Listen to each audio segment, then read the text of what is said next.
Hello and welcome to the Business of the Business podcast. I am your co-host, JP John Poz. With me, of course, is my co-host, the financial wrestling genius himself, Lavie Margolin. Lavie, how you doing today, sir?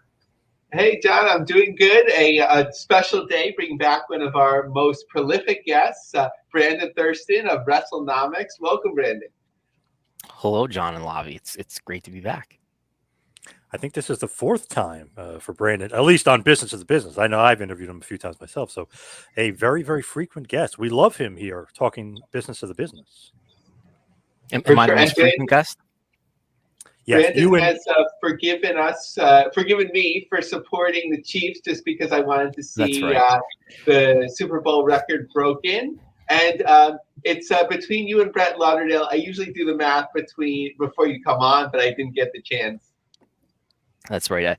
I was very upset about your support of the Kansas City Chiefs, but I can understand. I will forgive you for the fact that you were motivated by wanting to see what the ratings would be like if Taylor Swift was a part of the Super Bowl, which she ended up being, and it did break the record. So I can. I'm still upset about it, but I'll get past it someday. Appreciate it. Now, as far as business of the business is concerned, of course, ratings are always a big topic. What about Netflix, WWE, that deal? And what was it like, Brendan? Because Vince McMahon allegations came out that same week. So what was that week like for you? Because that was nuts. That was a busy week. There were, we did John Pollock and I did a breaking news. I don't know what we did. I think we did breaking news for the Netflix story breaking, which was, I believe, Tuesday, which was also the same day that they announced that Dwayne Johnson is a new member of the TKO board. Yep. And then 2 days later, on the Thursday, Janelle Grant's lawsuit came out. In fact, as we're recording today, I believe the defendants are due to respond today. So I'm watching my email to see if any alerts come in. But it was a very busy time. I apologize to anyone whose messages I may have missed, who may be listening right now. Man, what an insane week. When you look at it, it's like, okay, $5 billion deal. The Rock's on board. He's an equity stake owner in the company. They're at an all-time high. Then Vince comes in and it all comes crashing down. Did that end up hurting stock and the business for the week? Because it probably started out on a high. Did it end up hurting it when the week was over? No, not really. The thing that would have hurt it is the Slim Jim news that Slim Jim was pulling out as a sponsor of Royal Rumble. But by the time that they confirmed that, the market had closed for Friday. And it's Friday, so the market didn't open the following morning because it was Saturday, and they announced that they were back anyway. Long story short, TKO stock has not been affected by the bad news surrounding WWE and Vince McMahon. This is a lawsuit against WWE as well, in addition to Vince McMahon and John Laurinaitis. But this is not, if you look at the stock, I've not looked at it actually today, but I was looking at it yesterday, and there's a jump for the timing of the Netflix deal. There's a little bit of a downward trend after that, but there's, this is a stock that looks like it's been slightly improved by the Netflix deal, and you would know nothing else by just looking at the line chart. I know TKO, UFC, WWE, they're together, but is WWE now worth more than UFC after the Netflix deal? No, I would say no. The Netflix deal is an okay deal for them. Netflix is a great brand that everyone's excited about, for good reason. Netflix is by far the leading streamer, and if you're going to put one of your core programs on a streaming service, exclusively on a streaming service, Netflix is the one that you want. And we'd all ruled out Netflix as pretty unlikely, just because they don't have anything like Raw, a weekly show that's live. Netflix doesn't have anything like that. They've experimented with live, but they don't have any live programs on the regular. But they're in, a comparable number of homes and possibly more homes than any cable network is at this point. So it's a cool deal for that reason. As far as money, though, this is not a huge money deal relative to what they already had. Now it's $500 million average annual value, but that's replacing the USA Network deal, which is $265, but it's also replacing a lot of international rights because, as we know, this is not just Raw going on Netflix in the United States, which it is, but it's also everything in the UK, in Canada, probably, I believe in India, not immediately, but within a couple of years, I think it'll take over all of the India rights. So those are their biggest international markets. What would be next? Middle East, North Africa. I think there's the deal that they have in Saudi Arabia will continue to go on and not go on Netflix, but this is overtaking a lot of rights. So in the end, I think this is like a 30% increase over their current value when you take into account all of the rights that this Netflix deal is replacing. Now you can make an argument about why this is really great news, because Netflix is a flywheel that's going to have all these downstream effects that's going to be positive for WWE, and that may be the case. But as far as just a monetary value, this is, this is not what the stock market was expecting a couple of years ago anyway, in terms of, I think we all expected like a 70% increase, maybe a doubling of these rights, 30% increase. When you look at like just WWE's value, obviously a lot of it's Saudi Arabia, and I just noticed they open up the WWE experience in Saudi Arabia. Is that sort of any income for them, or is that strictly Saudi Arabia? Like, what's the like positive to that doing that? I haven't thought about it very, very much. I've just seen the Triple H tweets of like a graveyard. Undertaker seems to love Saudi Arabia. He goes there all the time. I saw he was doing like a soccer ceremony with a trophy and everything. Yeah. Yeah, a little bit on the nose to put a WWE graveyard, tourist attraction in Saudi Arabia. But it's a good question. Is there any money surrounding that? WWE doesn't do things like that for free, so it might be a small deal. I would not expect it to be like this. It doesn't look like it's a huge attraction, right? But it could be a small deal. Now, given that they have one in Saudi Arabia, there's a little place called Orlando, Florida, that has a lot of other people coming in, in the millions throughout the years of just vacation, Disney, Universal, whatever. Why wouldn't they just do something like that here? Is there just not that much financial gain to it? I don't know. It's something that's been discussed over the years. I think Nick Khan in one interview a couple of years ago sort of beat around the idea of maybe licensing those rights to NBC Universal. Good question. I don't know. I think there's value to be had there in maybe licensing some WIP rights to some partners for at least to make WWE part of your what would we call it, theme park. Yeah. Yep. Now, obviously, AEW, Warner Brothers, that is still kind of out there. Who else is a player for the AEW rights? Because now that Warner Brothers was rumored with WWE, maybe didn't make them a strong offer. Maybe that was just for WWE to get more money from Netflix. I mean, who knows about how they did business to get the Netflix deal? But what about AEW and Warner Brothers? Are they still going to be in bed together? And is there a rights increase for that deal? There better be a rights increase for that deal. Otherwise, this business doesn't make very much sense. I still think, if you look at the cost per viewer hour, basically look at the cost of WWE content and look at the ratings, take that all into account and do some math, you can still compare that to AEW and justify doubling AEW's current rights, which is, I think, around 70 million, maybe like 75 or something like that. But let's say 70 million. Maybe somebody will correct me if I'm too low. We know it's about 44 just for Dynamite and Rampage, but the addition of Collision, it's a little more. I think they're in a good position to get it probably maybe around doubled would be my, if AEW was a publicly traded company, that's what I would have in my stock analysis. And you take into consideration too that there are unmonetized rights that can be dealt in a new deal, including the pay-per-view rights, maybe next day rights, which don't have a real home in the way that W rights have a home on Hulu the next day, as well as the library. I saw in John Oran's report in one of his new newsletters that True TV is looking for more sports content.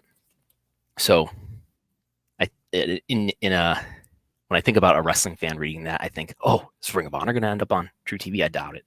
But that's the fact that they're doing, as people might know, that Fox, Disney, and to WBD are teaming up to do this sports. People call it a streaming service, but I think it's really, it's another form of streaming cable TV. In any case, they're looking for more sports content there. So I don't know if that means anything for the AEW deal, but that's happening. But yeah, I think they're in a decent position to still get an increase for the fact that their cost per viewer hour is relatively cheap, at least compared to Raw and SmackDown. Not so much NXT though. They look fully valued if you only look at NXT.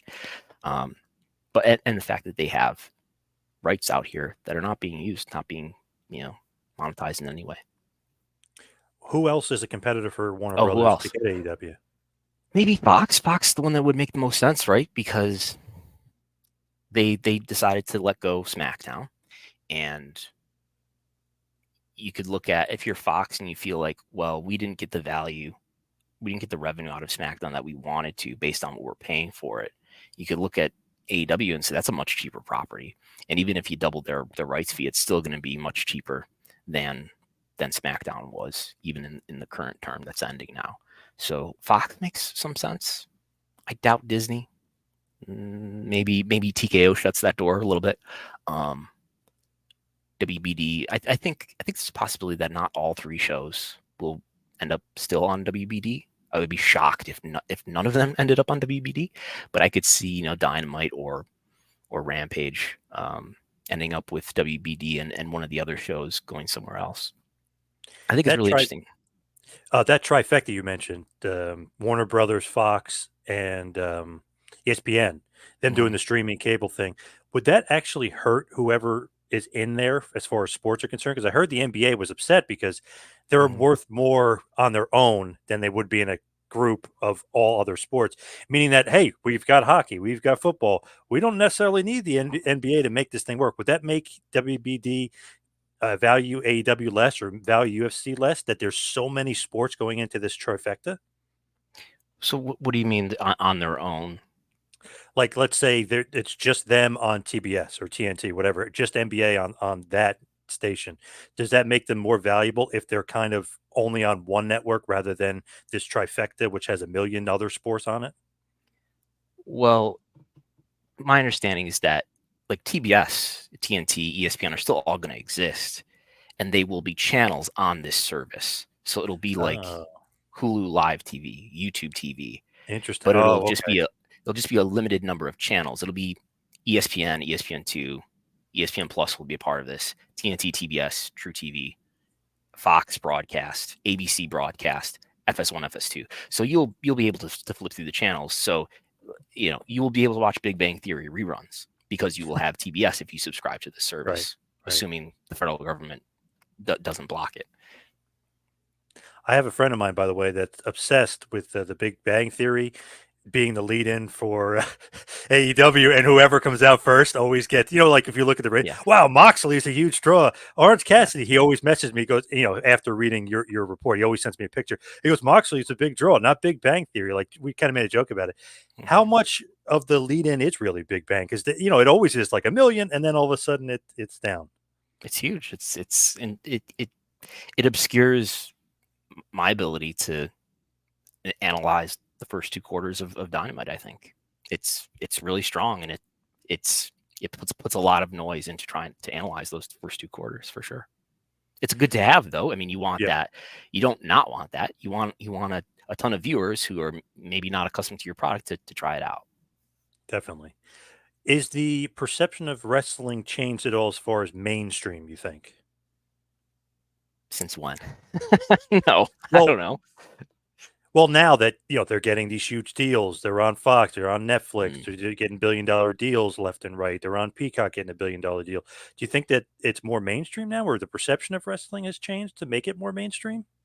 I think the generational gift of kids who were kids in the Hulkamania era or even the Attitude Era who grew up with wrestling, and those people becoming adults that eventually have influence in media. I think that has been responsible for some more accepting feelings around wrestling. I don't think that these media deals are cool and that's nice and everything. And I think Nick Khan coming to WWE with all of his relationships with sports media has softened and made WWE more acceptable and digestible to some of these media outlets. But I don't think it's not the case that like wrestling is looked down upon still. I still think it is. Yeah. Does the Vince stuff make that even worse? Yeah. Seems like I think it does. Right? I think it does. And I think it's just wrestling being wrestling makes it not as publishable for the Vince story itself to be covered, because I think it's in a place where it's sports, but it's fake sports, so sports doesn't really want to cover it, and entertainment looks at it as the lowest form of entertainment that there is, basically, so they don't really want to cover it either. And I say there is some coverage, right? There is Hollywood Reporter and Deadline, places like that will cover this to an extent. Sports media coverage of the Vince story, I can't find anywhere, I don't think. I mean, ESPN has not covered it barely at all. There's been just sort of the basics of, he resigned. There's this lawsuit out there from sports media, but not much beyond that I've seen. Lavie, I know you're chomping at the bit to go over the annual reports. Oh, yes, but I'm going to start out hot, Brandon. Big Little Brawlers. Is it going to make the charts? Can we track that? I think it's on a pretty high rated station, and it's comparable. Was it on Discovery? Big Little Brawlers. The show with Little Person Wrestling. Yes, is it on the channel Discovery? Yeah. And that's a pretty highly rated channel, and the ratings are competitive with WoW and syndication and the secondary AEW programming. So I don't know, like, in your categorization, is it going to go on the massive chart, or does it sort of like, is it too periphery that stands alone? Like, it's about wrestling, but it's not a wrestling show. I haven't looked at the ratings at all, actually. So you're telling me new information, which is good. Would you call it an in-ring program, though, with matches? This is like a reality show, right? Yeah, I've never watched it. John, have you found your way to this quality program? So that's our first thing that we have to. No, never watched it. I think it would be like including, Ms. and Mrs. or Total Divas, which, if those programs were still going, would be doing it at least as well as WoW and Rampage and stuff like that. But it's probably not going to be a 52-week-a-year show, I guess, in terms of including it in the things that you're probably looking at with all the weekly core in-ring content programs. So M&A in pro wrestling. So you are, I don't know if it's too much to say an insider, but certainly somebody that's... I did get a tip. I did hear that was coming. Go ahead. Yeah, yes, that's somebody that's certainly involved in Empire State Wrestling first as a performer, but I believe now as a backstage... I want to say fixer, but that's not the right word. So I've not been doing that of late. I have not done that since maybe almost a year now. I have no regular role in independent wrestling or any other wrestling company. So as somebody that's familiar but not there day to day or show to show, like what did you take this news as? Okay, like they're going to do a different market, but they need to buy the promotion. Couldn't they have run the market? Like, what does something like this mean on this level? So what we're talking about is Empire State Wrestling has bought, which is a Buffalo-based independent wrestling company, has bought Erie, Pennsylvania-based independent wrestling company, Pro Wrestling Rampage. Both of them. If there's a number one and number two of the companies that I've worked for most often, it's probably those two. So I heard about it because Brett Mendick, should I call him? I don't know. Brett Steinmetz is his real name. He's the promoter of ESW. I texted him some garbage text while I was at Royal Rumble, and he told me about that this was going to happen. It's going to be announced soon. So, I mean, for people that don't know, Buffalo and Erie are about a 2-hour drive apart from each other. It's whatever. I mean, it's indie wrestling, so people want to run indie shows, and I have no sense of what kind of how financially this will work out for them, but that's interesting. And I think I was told that this is part of what has encouraged. Have you heard about this? There's a bill that's in New York State legislature in New York State legislation that might change the rules, which are particularly strict in New York State in terms of the expense that is burdened on independent wrestling companies to run independent wrestling shows in New York. So I was told by somebody who works for at least one of those companies that the fact that a New York promoter has bought a Pennsylvania-based company rather than run more shows in New York has encouraged support for this bill.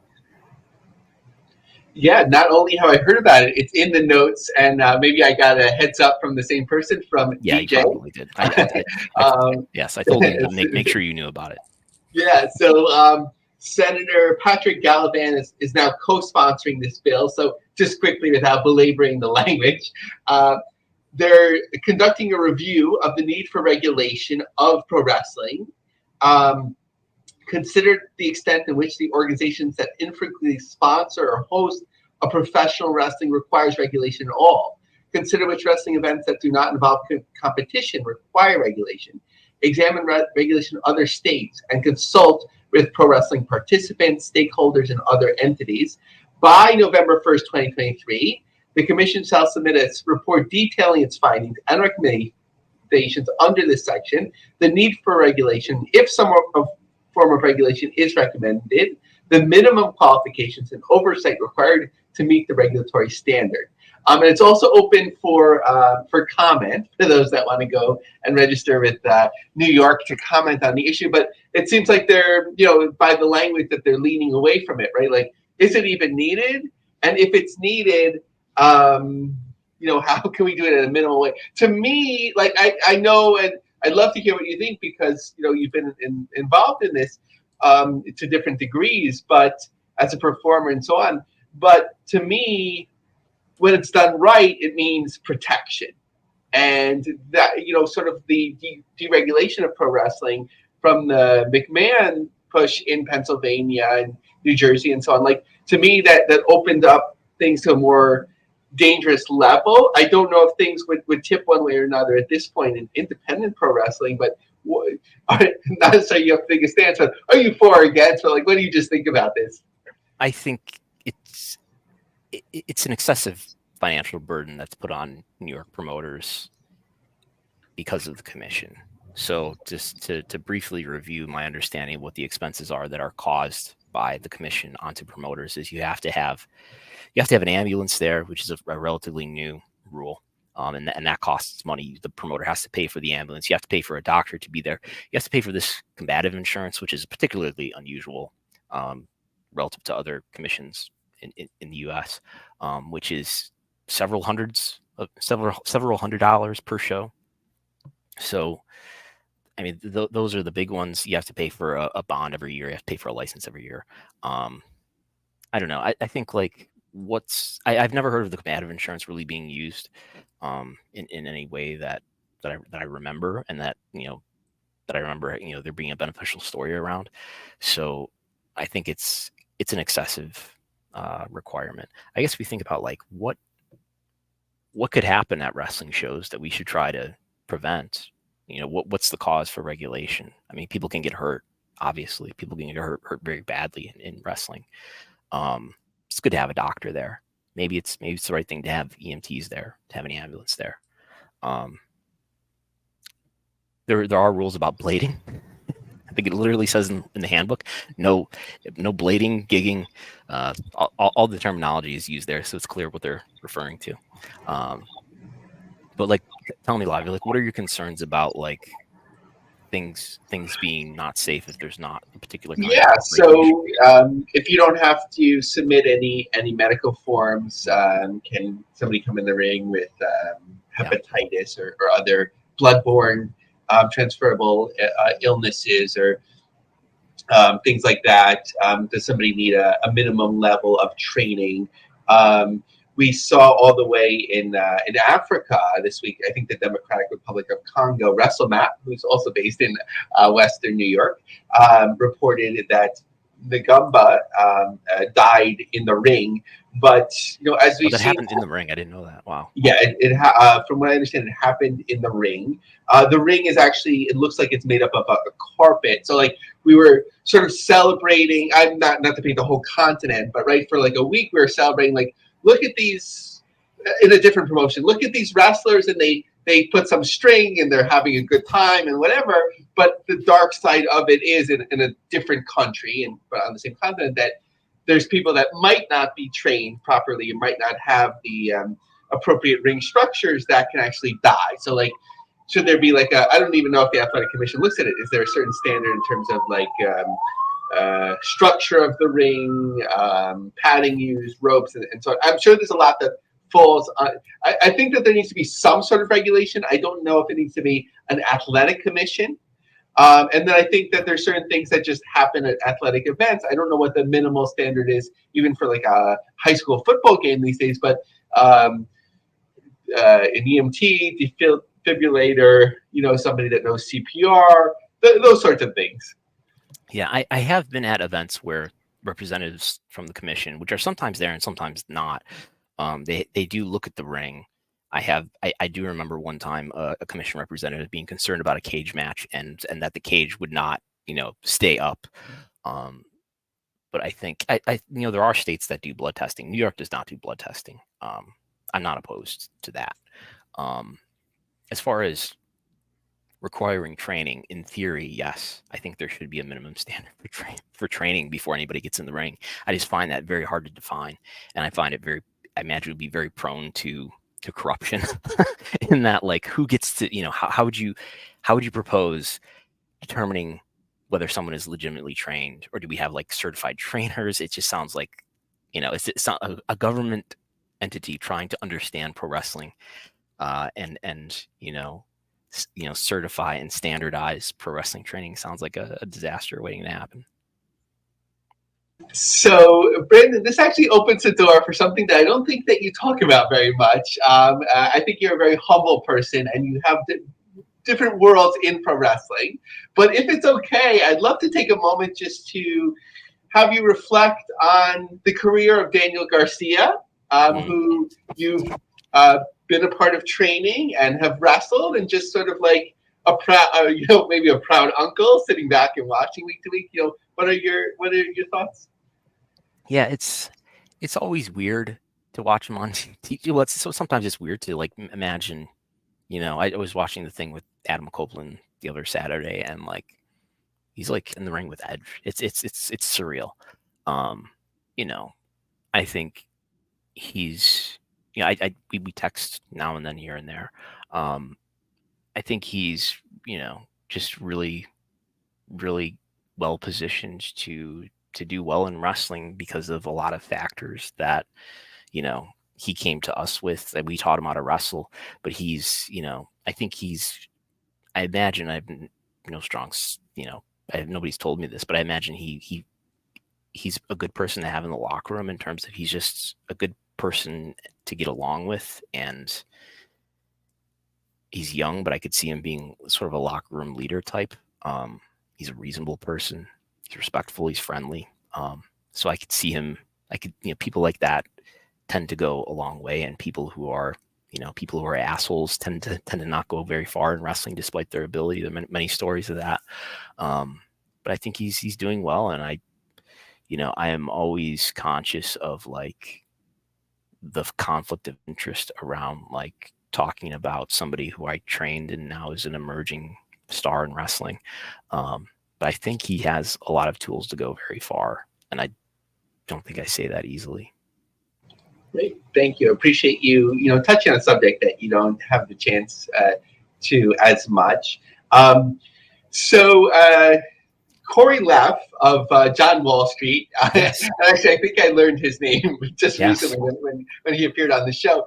He had something that like was kind of, it blew my mind, but it was sort of always out there for a long time. Meaning that this idea of TNA, and as you've covered in your report, John, which is Brandon, which is available through the WRESTLENOMICS Patreon. If you want to get separately through PayHip, the 2023 WRESTLENOMICS report, the best in the industry, that TNA has these massive amount of followers, even on YouTube. It's still ahead of AEW. AEW might catch up soon, of course. But the idea of fans versus followers, those that are willing to spend money and those that may just be following from a legacy. Would you subscribe to that as well? Like TNA has a lot of followers, but not necessarily fans. I think it's the discrepancy that you're talking about between the social media touch points that TNA has versus AEW is largely just down to TNA having I don't know how many years. If you look at the age, I think you can see in a lot of cases in these social media accounts when these accounts were created, and it's probably around the birth of these platforms existing. I think it's largely that. I mean, if AEW had existed at that time, I think AEW would be well ahead of them if they, you know, had started social media at that time. But there's some credit due to TNA for adopting those platforms and putting time into those to get the reach that those accounts have. So New Japan in the US, which which we cover week to week pretty extensively. In Japan, it's kind of somewhat of a mystery, even going through their quarterly reports. I know that your passion for pro wrestling, one of which was Purisu, especially All Japan, but with their stock, as much as you're following Bushi Road on the Nikkei, I was going to say Wall Street Road woes, but really on the Nikkei, being down 50%, there seems to be a lot of like going on operationally in the company to cause like problems. Like, what's your outlook on the company overall at the moment? And how do you think they're positioned in the US? I almost gave up on them, and then they're like, okay, we just sold 5,000 tickets to a show in Chicago. Yeah, it really looks to me like a company that's losing all of its talent to AEW. I've had some thoughts lately about, you know, I remember the relationship between New Japan and Ring of Honor, how he sort of felt like, you know, it's kind of a Trojan horse situation in that, like, you know, Ring of Honor was helped in the short term from their relationship with New Japan. I think you could argue that maybe they weren't helped in the long term, although maybe there were other factors with Sinclair that was going to make this sort of what Ring of Honor ended up being inevitable.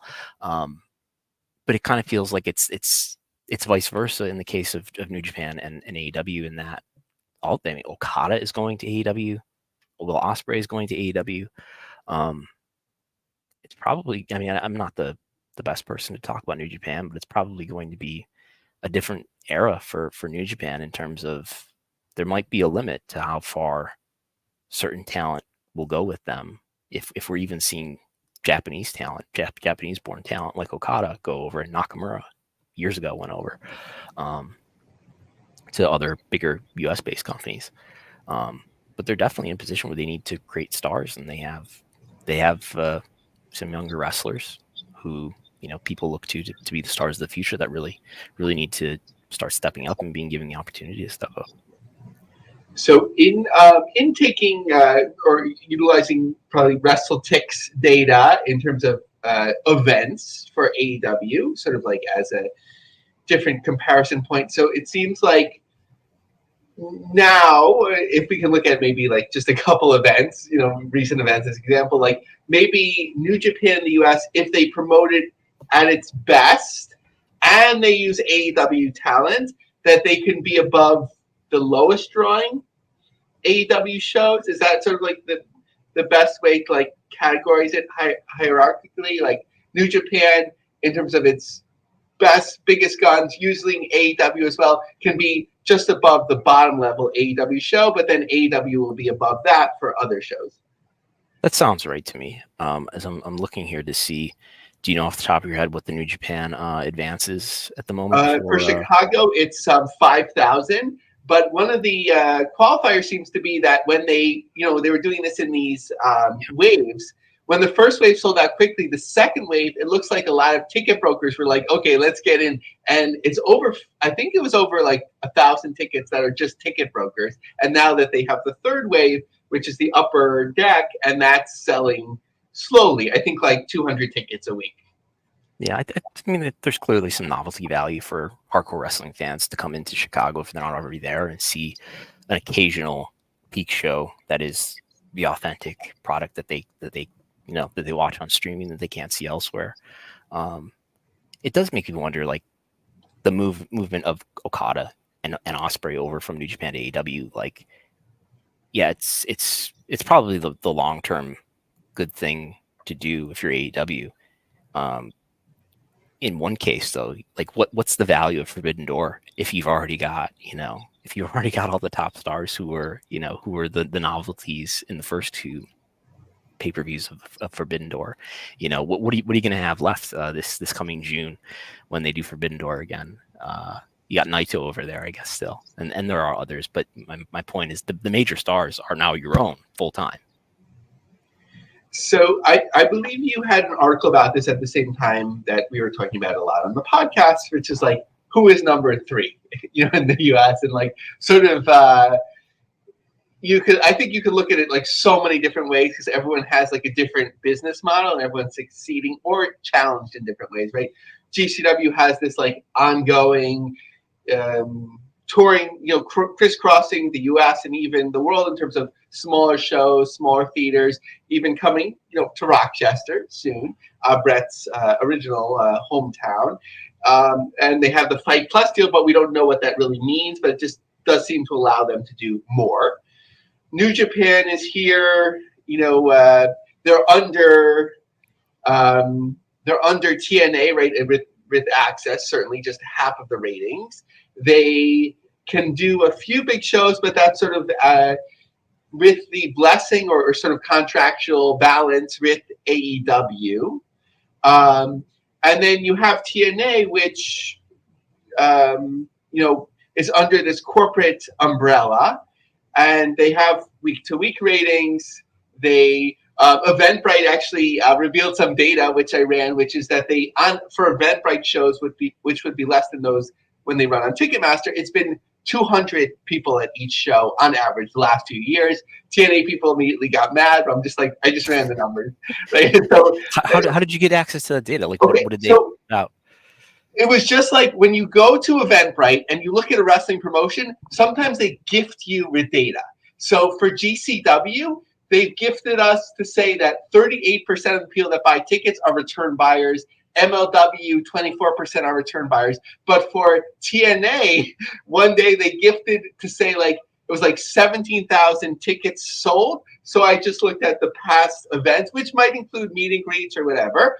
But I just took that number and divided it up, and I was like 200. And when I looked at this a couple of years ago, in terms of counting maps and so on, that was the number that I came up with too. So I feel good about that 200 number without the outlier.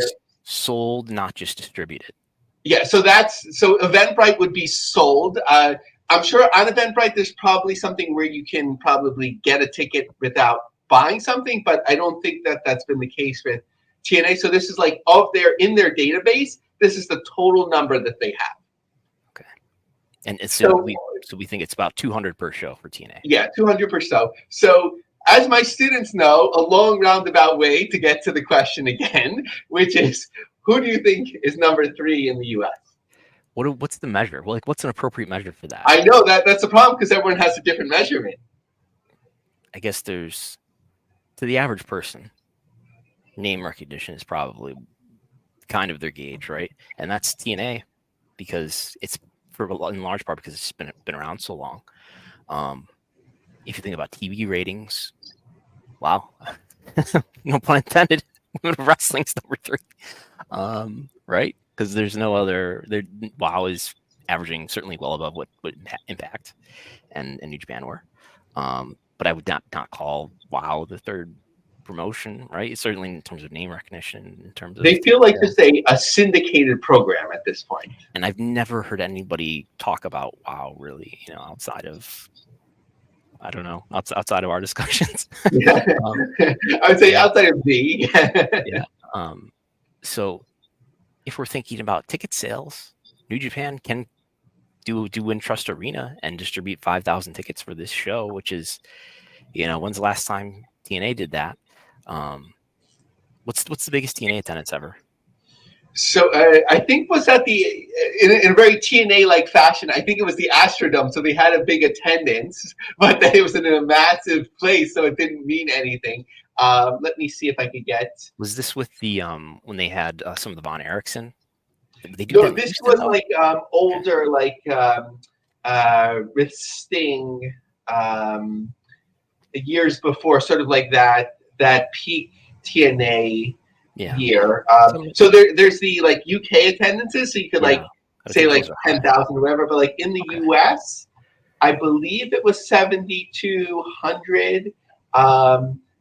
for sure we'll hear from TNA followers if this is off. But it's sort of like it's not much more. 8,100 is a number that's coming. So just about that. But these were like outliers. But I think in St. Louis for a while, like they had that like run where it was like 3 to 4,500. That wasn't like totally out of bounds. So like before, like I don't know, John, I don't want to blame Hulk Hogan, but before it was kind of broken around that time, that like 2008 to 2011, they were putting up some good numbers, not week to week, but like you'd see some good numbers come out. Yeah, and maybe you should put Ring of Honor in this discussion, although I kind of see Ring of Honor and all AEW as one. I guess there's no clean answer to it in terms of if you're talking just about name recognition, it's TNA. If we're talking about TV ratings, I guess technically it's WoW. If we're talking about attendance, it's New Japan, right? Yeah, and I would say maybe, and this is like a different way of looking at it, but like in terms of like passionate, like hardcore buzz, people that are willing to like go to the shows in the hundreds, right, and tweet about it and so on. And whatever parameter is going on, subscribe to Fight Plus, then I think GCW has an argument there, and at times we have argued GCW is number 3. Yeah, and I what you don't know is like how many U.S. subscribers are subscribing to New Japan World. That hasn't come out in a while, right? It's probably, I mean, the total number is probably over 100,000. I know at one point, what was it? Something like a third were outside Japan. I mean, it doesn't mean U.S., but outside Japan. So, Brandon, for fear that you have a million things to do, I don't think we'll be able to go over this whole amazing report, but I do want to focus on an area that I kind of get a little bit confused on, and it's kind of fascinating to me as well. I'm not sure if you have it in front of you, but I wanted to reference the earnings and viewers per household. Let me see. What am I looking at the moment? Yeah. So cost per viewer analysis. So page 12, which includes the income levels of all rated pro wrestling, from WoW to New Japan to Impact and so on. So it's really fascinating because you have AEW, which people joke about, right? That 61,500 for AEW, and then you think Impact, it's also on cable, and sometimes maybe access even on a more expensive tier, right? So when you need to earn more money, 37,600.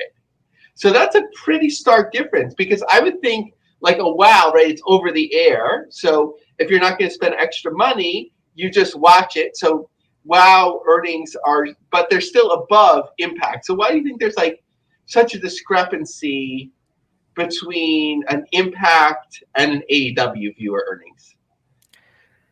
I don't know. If you look at I am looking at the page you're talking about. If you look down at the territory rows, where it breaks down viewership by territory, and the categories are East, Central, Northeast, Pacific, Southeast, Southwest, West Central.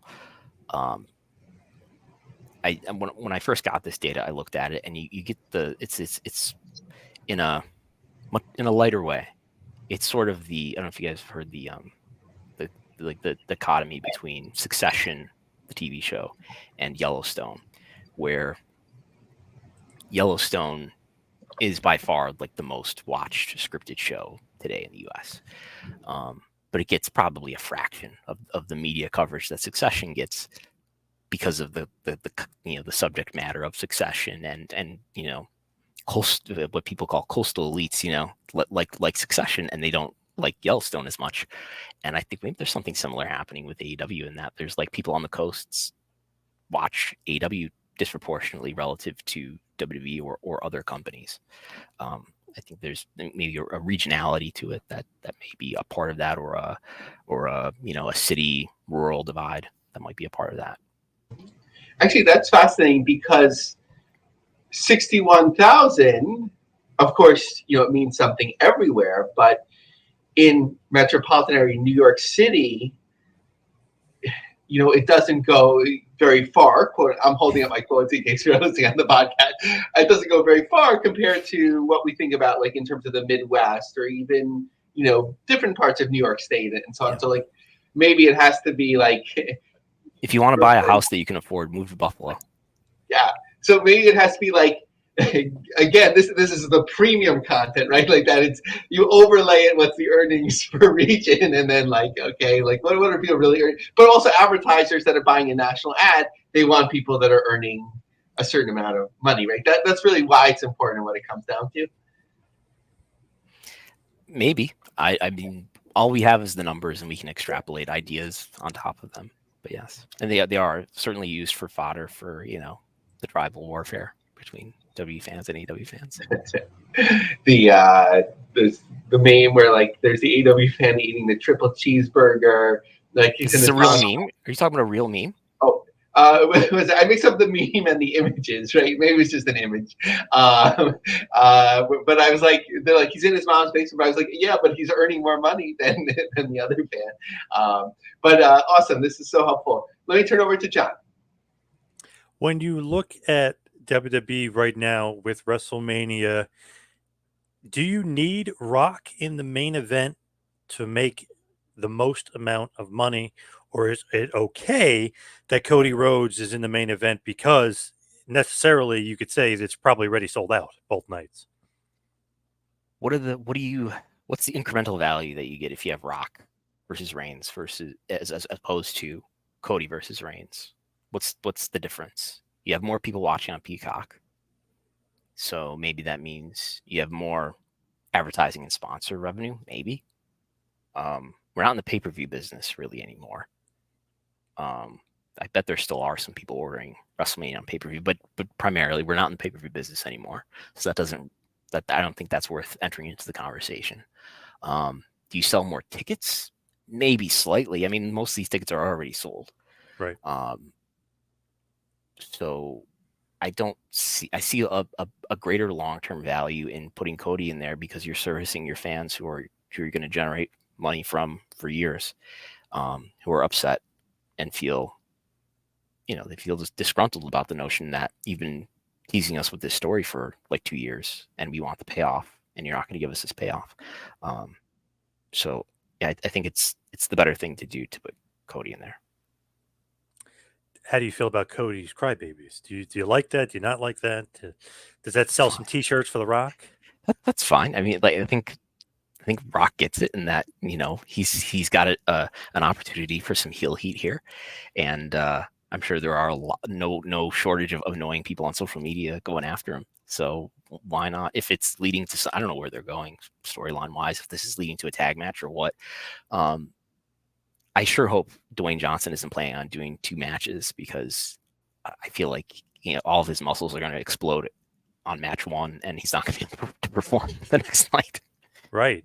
Do you remember 10 years ago he got injured bad wrestling Cena? That was one match in a year. Right. Yeah. Right.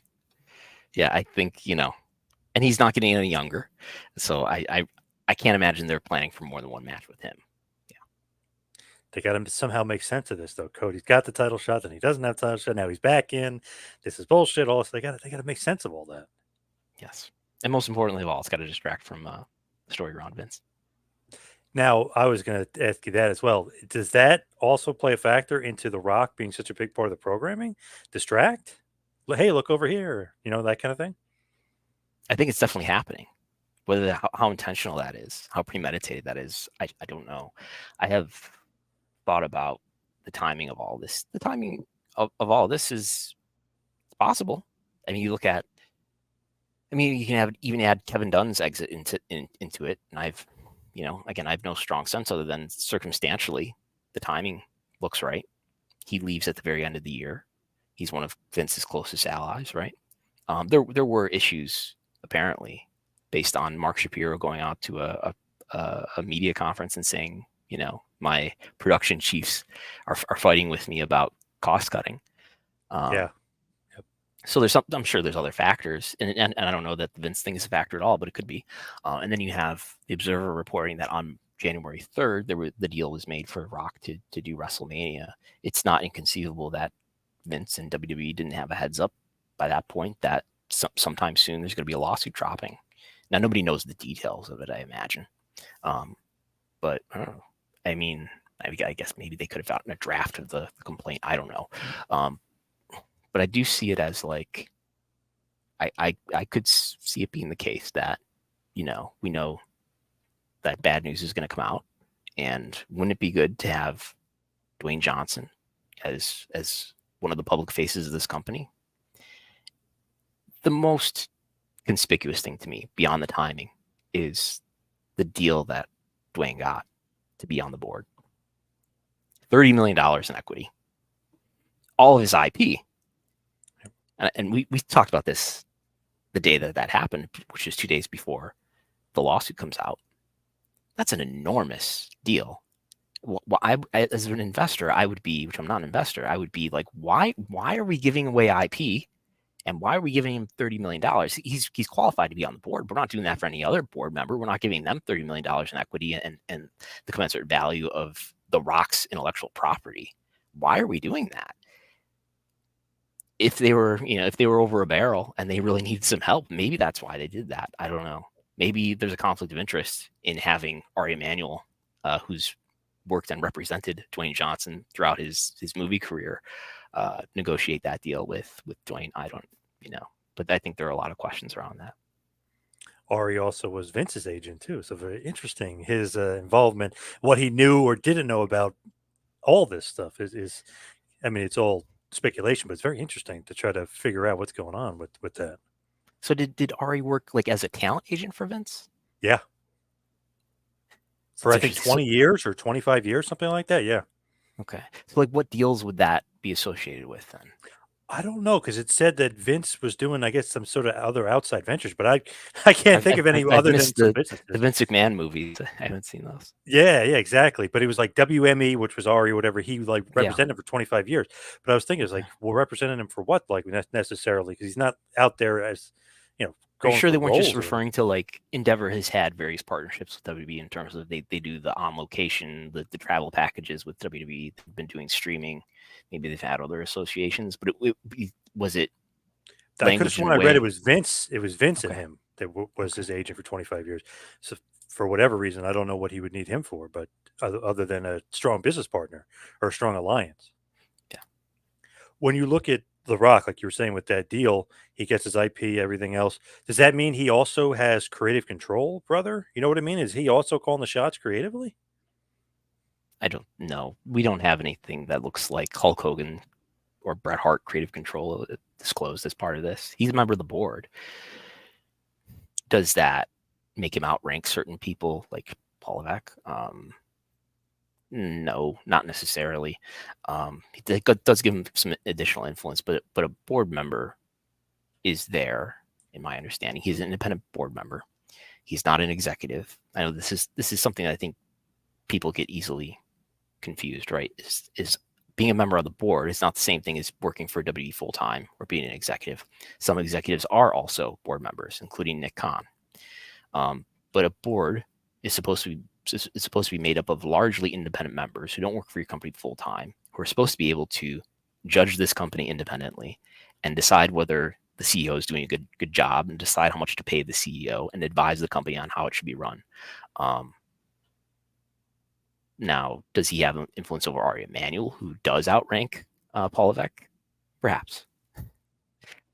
And it was not inconceivable that if Paul Levesque were to leave WWE someday, that that The Rock and Brian Gewirtz wouldn't have a great deal of influence on who takes over the vacancy. I was going to say, when you look at it, if he has a head writer that used to be the head writer, 20 years ago, but still was the head writer, and you have a booker who maybe you don't want him in anymore, and The Rock has all his power. Hey, isn't your guy a good writer? And like Gewirtz can almost replace Triple H as the booker. You know what I mean? Like if certain things happen, The Rock could have a ton of influence creatively and behind the scenes. Yeah, I mean, he has a long relationship with the CEO of the company, which is Ari Emanuel. And another high-ranking executive, Nick Khan. You know what I mean? He's buddies with him for God knows how long, 40 years or whatever. Yes, it's crazy. That's right. Crazy. Back in Crazy. Hawaii, yeah. Yeah, crazy all the inner workings of all these guys. You go back to 96, you think The Rock and Triple H, these two guys, these mid-card guys, yeah, they basically run the company now. It's pretty nuts.